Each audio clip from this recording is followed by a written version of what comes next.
zong le chung na lung sit ken ba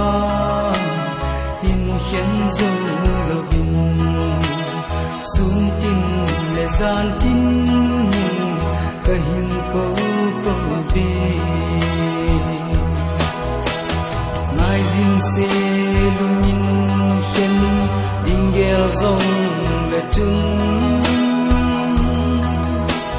yen te ha sat na yen zo hoi lo ngày có khen sang ku sin kan nun rồi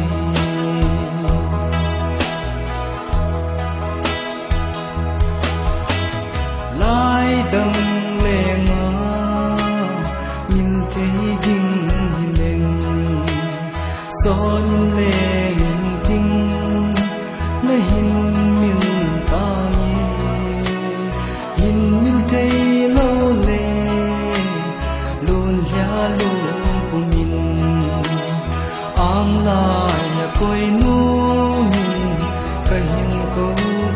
be nai jin se lumin khen ding gel zong le chung yen te ha sat na ken zo hoi lo ngày to khen sang in khul sin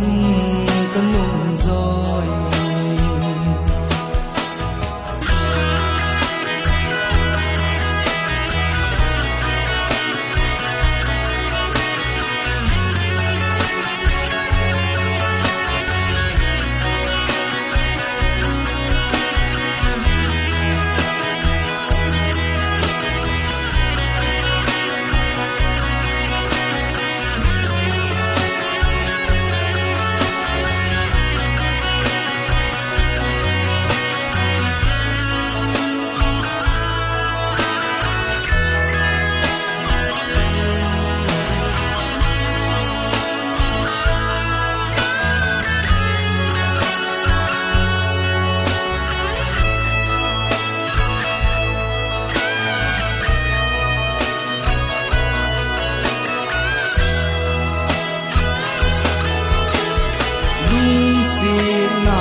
khen zo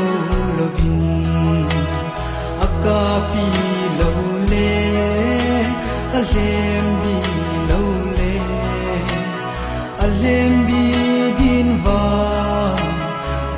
kun te le ya ang la ya koi nu min ka hin ko ve nai jin se lumin khen ding gel zong le chung yen te ha sat na ken zo hoi lo ngày to khen sang in khul sin kan nun rồi